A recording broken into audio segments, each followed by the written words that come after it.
Hey everyone, my name is Mayra. You are about to listen to a My Ray of Sunshine podcast episode. Stay tuned and I hope you enjoy.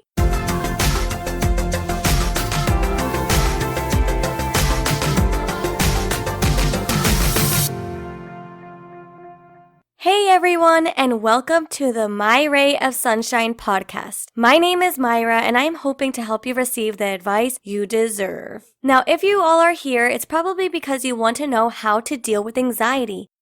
But even if you don't have anxiety, guys, it's the most common mental illness in the United States. You don't know if your family member might have it or your friends might have it down the road. Be that person to get informed and really know how to help someone with anxiety, because it really does help make the situation so much easier for us. In times of desperate need, we all need to feel like we can calm down. Trust me when I say that I know how you feel. I know what it feels being in full-on panic mode. You suddenly feel like you can't breathe anymore. Our heart is racing, literally about to beat out of our chest. You don't know what to do to calm down.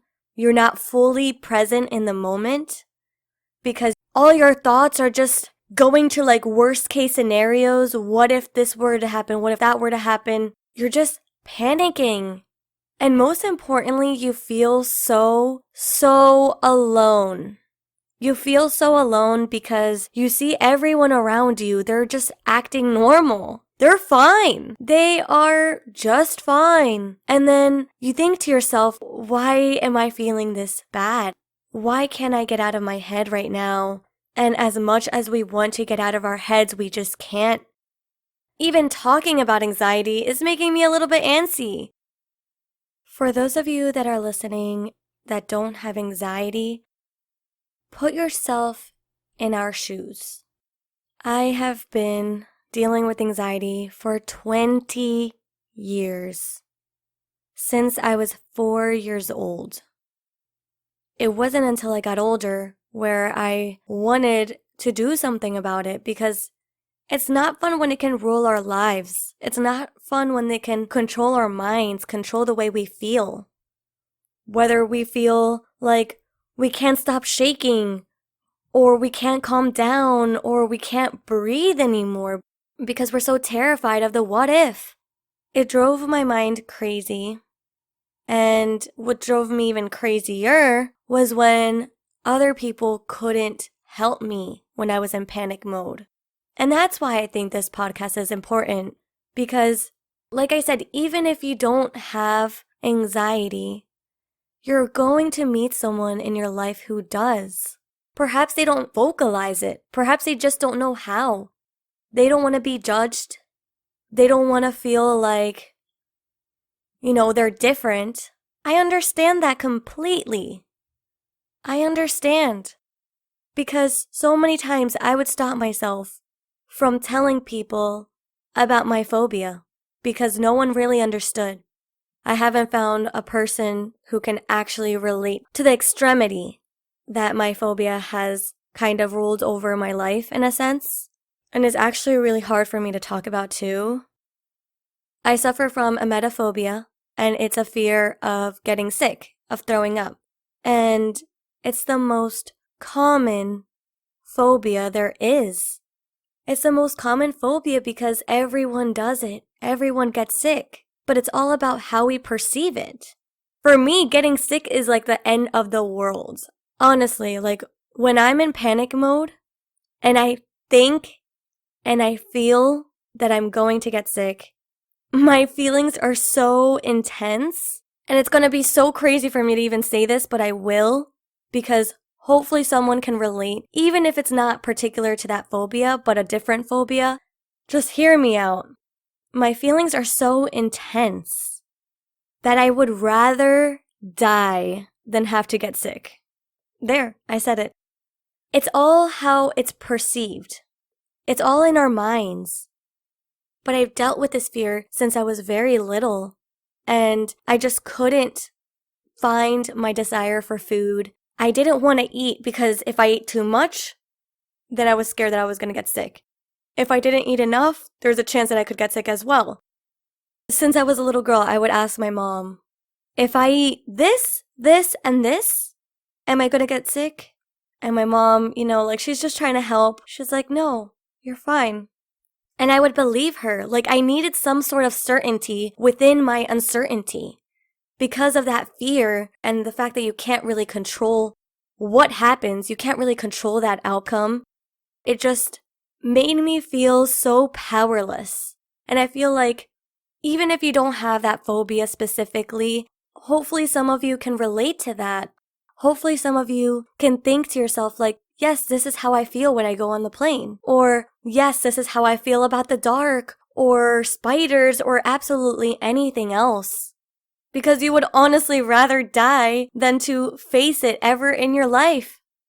I stopped myself from telling people because I remember whenever I would be open about it when I was younger, I would get made fun of. People would make gagging sounds or they would just laugh at me, and it doesn't make anything better. It really doesn't. The fear of them looking at me differently and thinking, oh, Mayra, why are you scared of getting sick? Everyone gets sick. Yeah, I don't like it. Yes, everyone gets sick. Yes, no one really likes it. But for me, it's the end of the world. That's the point that I want to get across. I read books on it, which has helped a little bit. And now I don't let it control my mind. I don't let it control my day. But it doesn't mean that the fear is not there. Because when I feel like my stomach is hurting or I just don't feel well, I don't know what to do. And that's why I'm here to inform you that you should know what your triggers are. Because it may be hard to control our thoughts, but we have to have an idea of what is making us anxious and when these thoughts pop up. In my case, I can't control whether I get sick or not. Because honestly, I would love to avoid that. Just like, today I choose not to get sick. Check. And I would check that box off for the rest of my life. It's so important to know your triggers because then at least you know the root cause of your fear, your root cause of your anxiety. You have an idea and it can help you. As soon as you know the root cause of your anxiety, take that as an opportunity to get a book about it, get informed, learn how you can deal with that. Join a Facebook group even. There are so many Facebook groups for everything. I'm a part of one specifically for emetophobia. It's just nice seeing that I'm not alone in that aspect, that other people are suffering with this too. And that's okay. It didn't stop them from having a family because when I was younger too, I was like, I think I just want to adopt because I don't want to get morning sickness. But then what do I do when my kids get sick? Those are the thoughts that haunt me. But it's all due to my root cause, which is of my phobia that I developed as a 4-year-old little girl.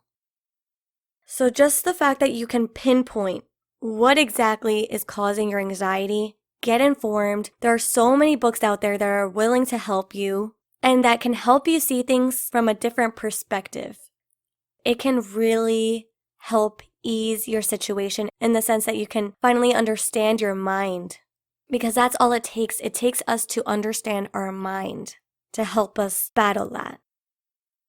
One late night when I was in my room, I came up with a way to fight your thoughts. It's a little bit of a silly analysis of mine because, it was just so random. But it can really help. I call it the spider analysis. That night I had actually seen a spider. What it took for me to kill that spider was wait a second, this is kind of like anxiety. I can finally make it into a little analysis. In the spider analysis that I created, the spider represents your fear. Spiders are icky and ugh. The first step is for you to be aware of the spider on the wall. In this case, you would be acknowledging your fear. Face it. Look at that spider. Look at that fear. And think to yourself, you're gonna die. Second step, be brave. to get something to squish that spider with.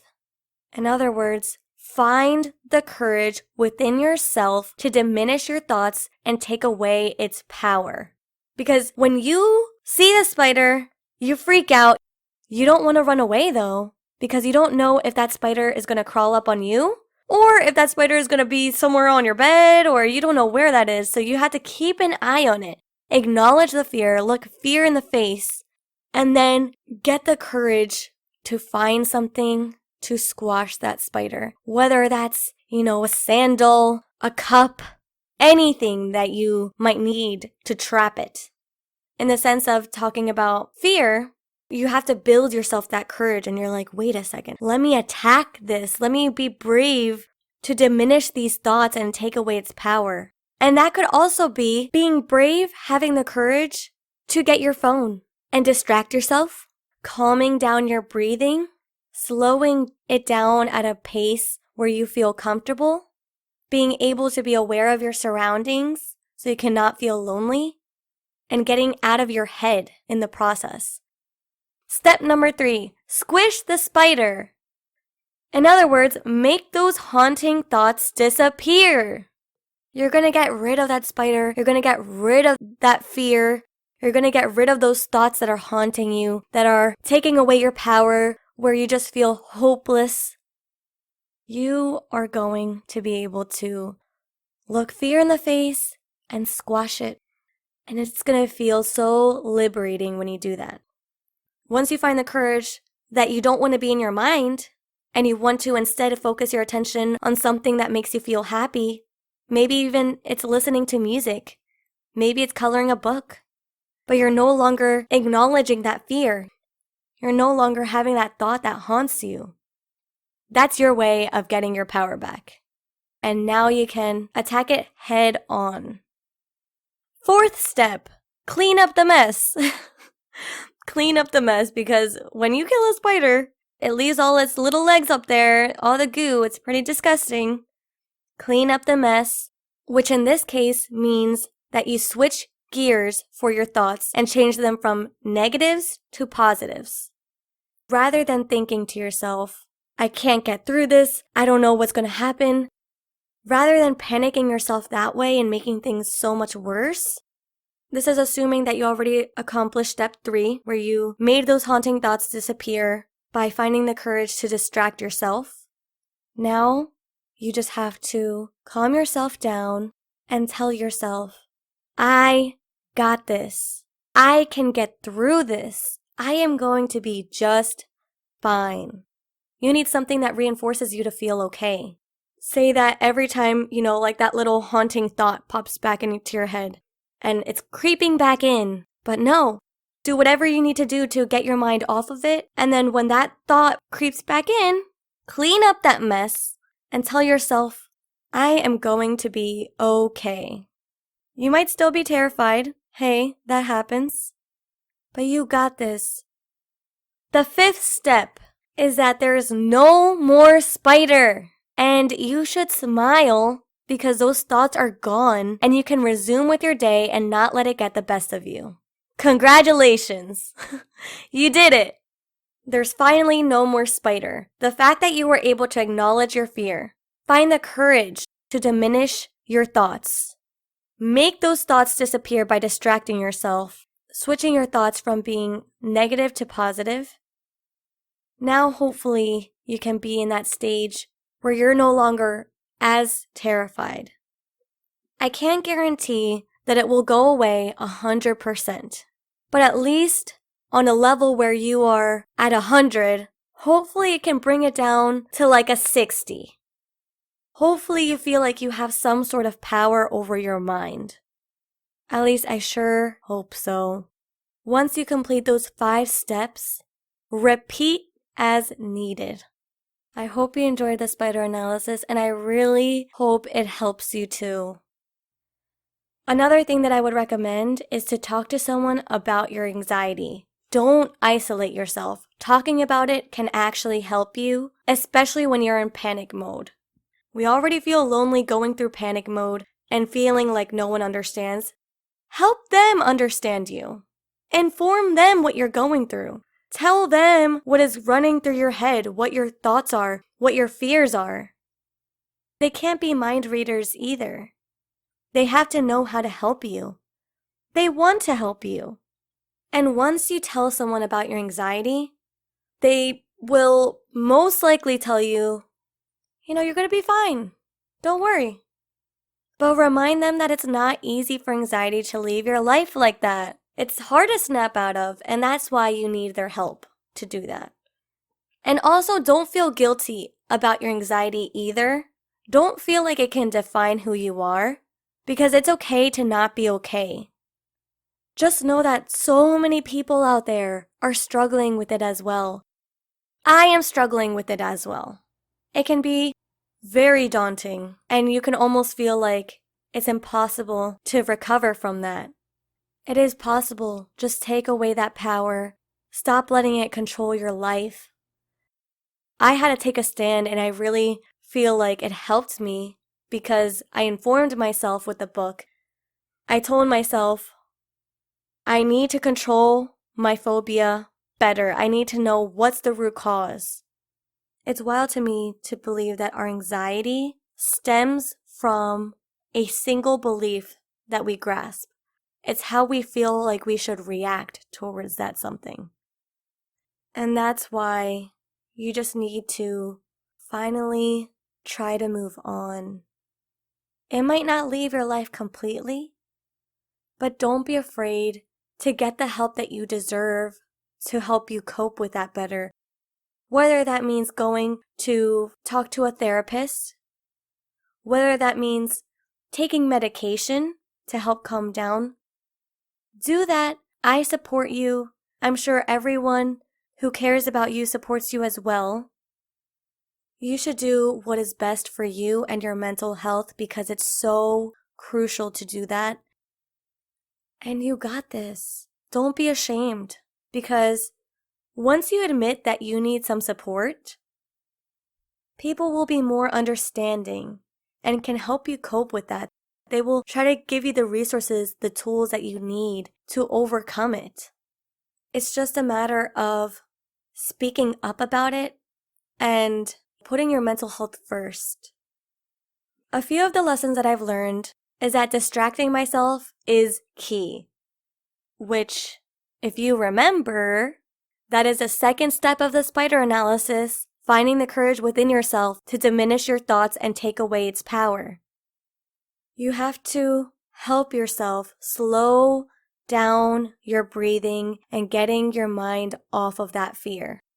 The way I find the courage, like 99% of the time, is grab my phone, watch a funny YouTube video, or going on Instagram and using that to distract myself, not letting those thoughts overpower me. And it does help me go back to sleep. Because my anxiety always sparks in the nighttime. It's so annoying. Because, again, tying that back in with my phobia, I tie getting sick to the nighttime. I tie those two together. That's why I hate the nighttime. That's why my name is My Ray of Sunshine. Because when I was younger, that's when I would get sick. That's why a lot of the times it's a struggle for me to go to sleep with that fear. A lot of the times it's just me distracting myself, grabbing my phone, and also smelling a strong scent. For me, it is rubbing alcohol. My mom, every time I would tell her that I felt sick, she would give me rubbing alcohol to smell. And I just associated that too with calming me down. And I have like little mini alcohol wipes next to my bed. So in case I ever felt like I was going in panic mode, I could just open that up, put some on my forehead, smell some, and I would stay up until I felt like I could go to sleep. It's like such a great feeling for me to be able to exit out of that YouTube app, throw away my little alcohol wipe, and go to sleep. I heard even being aware of your 5 senses can also help, just being present, touching something like a soft blanket, smelling something, doing some breathing exercises too. So many things can help. Another lesson that I've learned is that I have to admit when I'm in panic mode. I can't expect everyone to know what's going on with me. My boyfriend and I made a rule that if we ever were to feel sick, even if it's just a headache, we would tell each other. We just have that rule because we want to make sure that we are okay and knowing that we have each other. And that's when admitting when I'm in panic mode comes in. Last year, we went to Machu Picchu, Peru, which is actually where my family's from. Going to Machu Picchu involves going on a 4-hour train ride to and going on a 4-hour train ride back to Cusco, where we were staying at. On our way to Machu Picchu, it was so much fun. Everyone was having a great time. We were taking pictures. On our way back was the worst experience ever. If I have a panic attack in my house, I feel like I can handle that. But when I'm traveling, I just feel so out of place. And I just remember being on that train and I was freaking out. At first, everything was fine. But it wasn't until I started seeing so many people around me. And the fact that I couldn't breathe either because the train didn't have oxygen flowing, which is wild. Why the heck did the train not have oxygen for a 4-hour-long train ride? After trying to distract myself, I just remember looking at my boyfriend. I told him, I think I'm gonna get sick. I can't breathe. And he was like, oh, okay, do you want me to go to the bathroom with you? When I'm in panic mode, I freeze. And I don't want to get up. I don't want to do anything. I don't want anyone else to know besides my boyfriend that I'm going through that. And I tell him no, because, that's what makes it real. The second you go to the bathroom, there's a possibility. That's what freaks me out. And I was like, I can't breathe. I'm nervous. He's like, okay. He grabbed his phone and he asked me if I wanted to listen to music with him. He was doing whatever he could to distract me. We were listening to music. I was playing a game with him. He was cheering me up whenever I beat the level of the game, and he was cracking jokes, making me laugh, smile. And it really got my mind off of the fact that I couldn't breathe. He just really tried to be in the present moment with me, and I know that if something were to happen where I did get sick, he would be right there, helping me and taking care of me. It just was so special to me that he was able to do that, because that was that one quality I wanted in my life partner. To me, that's someone who has anxiety, who's had it for so long, and meeting someone else who doesn't. But then I told him exactly what my fears were. We had a conversation. I told him, I just want to be taken care of. But, it's so hard for me to express that when I'm in panic mode because I'm not myself. I'm just freaking out.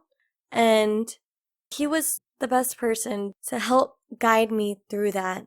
It wasn't even until after, we got back to the hotel, I was like, thank you so much.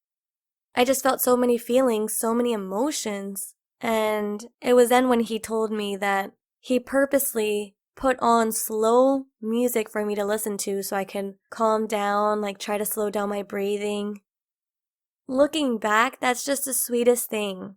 He really knew exactly how to handle me when I'm at my worst. He knows. And that's the quality that I've been looking for. He's the reason why I feel safe. He's the reason why I feel so comfortable. It's because he has helped me so much and he knows me so well. And he was able to be there for me. And he didn't judge me. He wasn't making fun of me. He wasn't making anything worse.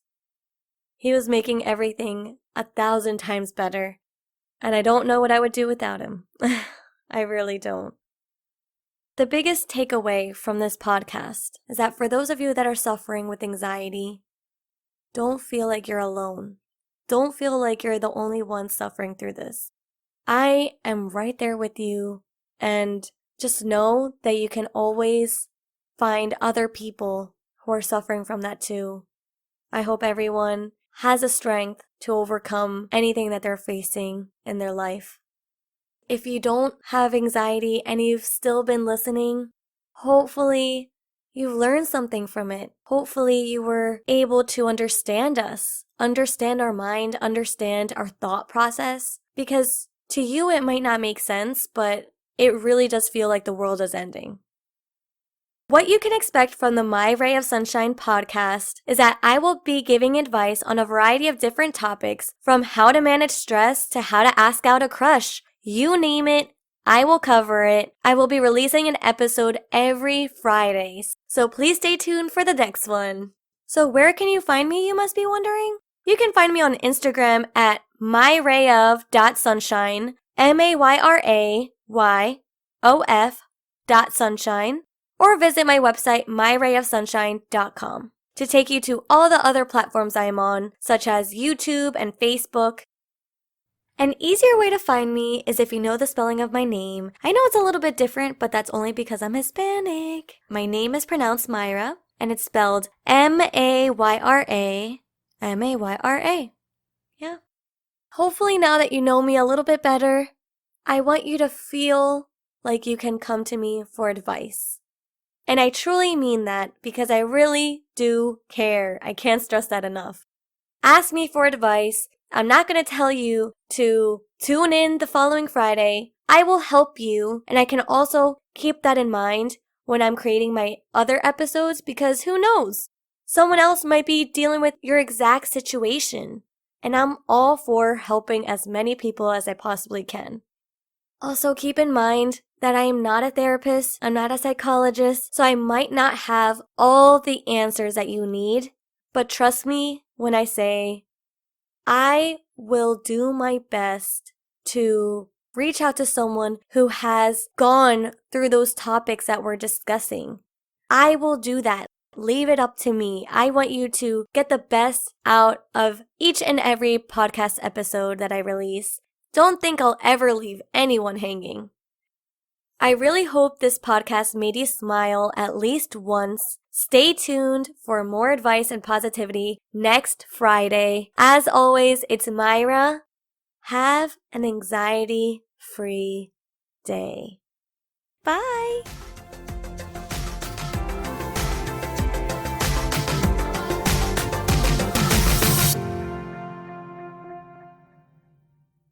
Thank you so much for watching. I really hope that you enjoyed this episode. Please don't forget to like, share, and subscribe down below, and I hope you stay tuned till next time. Bye!